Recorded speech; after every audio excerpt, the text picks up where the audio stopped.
નમસ્કાર, એશિયાના સૌથી જૂના અખબાર મુંબઈ સમાચારના ડિજિટલ પ્લેટફોર્મ પર હું છું આપની સાથે મૈત્રી। ચાલો નજર કરીએ આજના મહત્વના સમાચાર પર।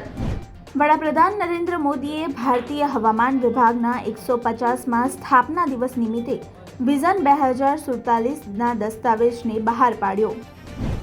દિલ્હીના મુખ્યપ્રધાન આતિશી વિરુદ્ધ એફઆઈઆર દાખલ, સીએમ આતિશી પર આચારસંહિતા ભંગનો આરોપ લગાવવામાં આવ્યો। કેન્દ્રીય ગૃહપ્રધાન અમિત શાહે ઘાટલોડિયામાં બનનારી રાજ્યની સૌથી મોટી પોલીસ લાઇનનું ખાતમુહૂર્ત કર્યું।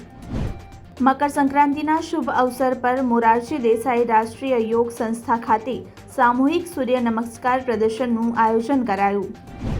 ત્રિવેણી સંગમ કિનારે નાગા સાધુઓ બન્યા આકર્ષણનું કેન્દ્ર। મકર સંક્રાંતિના શુભ અવસર પર નાગા ભક્તોએ મહાકુંભ 2025 પહેલા અમૃત સ્નાન માટે ધ્યાન ખેંચ્યું।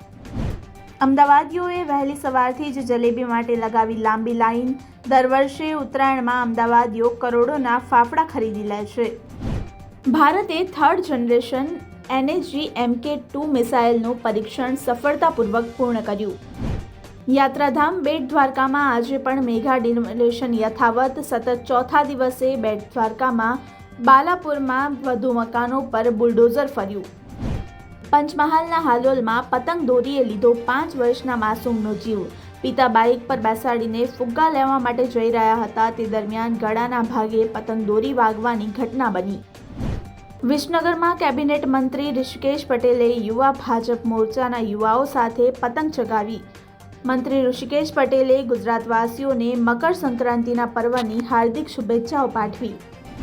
આવા જ ઇન્ફોર્મેટિવ વિડીયોઝ માટે આપ જોડાયેલા રહો મુંબઈ સમાચારના ડિજિટલ પ્લેટફોર્મ સાથે।